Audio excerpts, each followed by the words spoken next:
What's up guys, in this video I'm gonna count down the top 5 cars that I like in real life that are also in GTA 5. Number 5 is called a Bison by Bravado. So this car got its influence from the Dodge Ram. And I kind of get the same design as Toyota Tundra, but they do look kinda similar. So I love this car. This car is similarly powered to the real Dodge Ram. It's not really overpowered, so you are going to struggle when you're going really fast. It doesn't really go super fast, but it's really fun to drive. Especially in the first person view. I like to play in first person view, and as you could see when I'm steering, you could feel the body kind of roll to the right or to the left.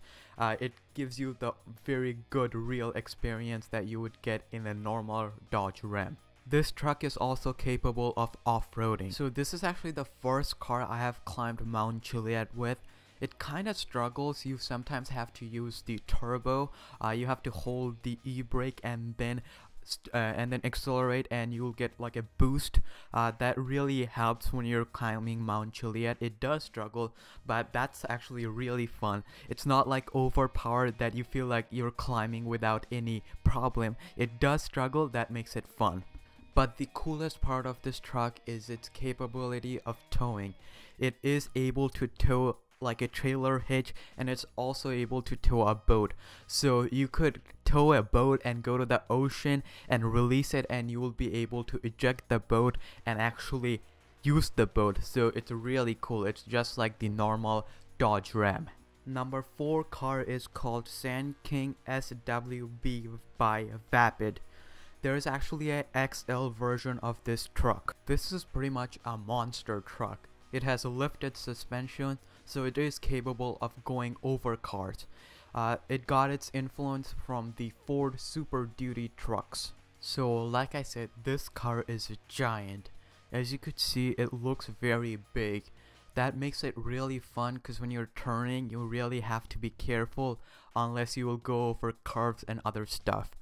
So I love driving this truck even in normal city areas because of the turning radius is very high, so it kind of requires some skills to have a pretty good turn.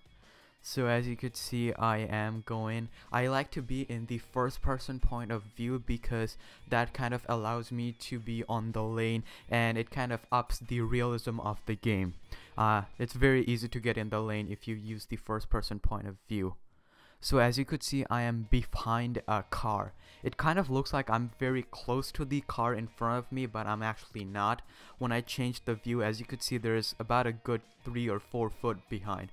And that makes it like really fun because you feel like you're going over the car, but you're actually not when you're in the first person view.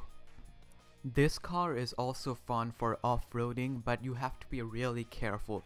Because this truck has a lifted suspension, the chances of the truck being rolled over is very easy. Unfortunately, this truck is not capable of towing. I was really disappointed, so you are not going to be able to tow anything. But this car is fun to drive either way. Number 3 car is called Balor 2 by Gallivanter. This car got its influence from the Range Rover Evoque. I actually like this car over the normal Range Rover that's on GTA 5 because that car kind of feels underpowered, and it really goes really slow on road, but it's really great on off-road. And this car, the Balor 2, it feels great on road and on off-road. The styling on this car is really great. I love the design, I love the curve. And this car drives really fast, not super fast, but generous in terms of speed when I'm going on freeway. As you could see, it's going pretty fast, not super slow, but pretty fast. I love this car because it is really good at off-roading.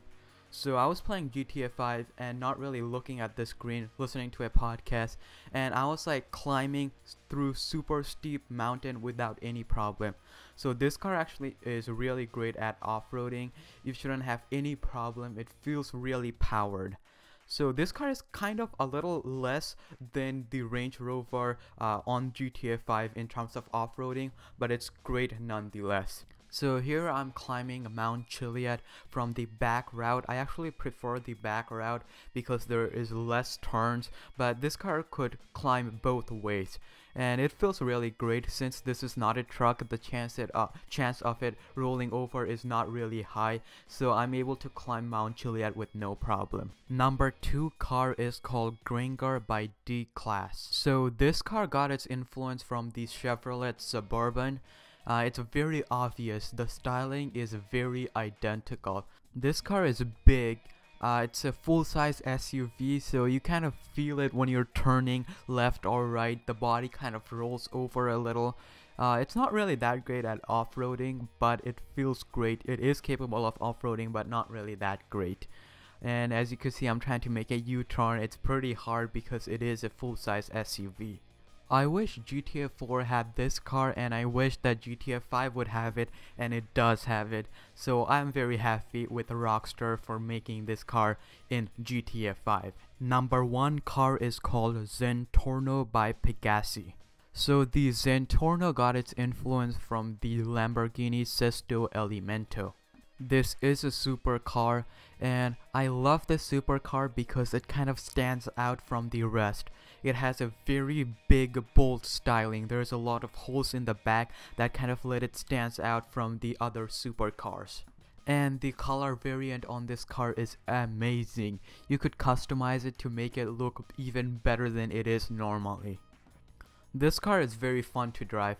It's really fast, but it's not overpowered. So when you're going in freeway, you could cruise through it, and it doesn't feel like you're gonna crash because it has a really good handling. I really like this car. I've been using this car for a while on GTA 5, and it's really fun to drive, and obviously the styling is very good looking. I hope you guys enjoyed this video. Thanks for watching.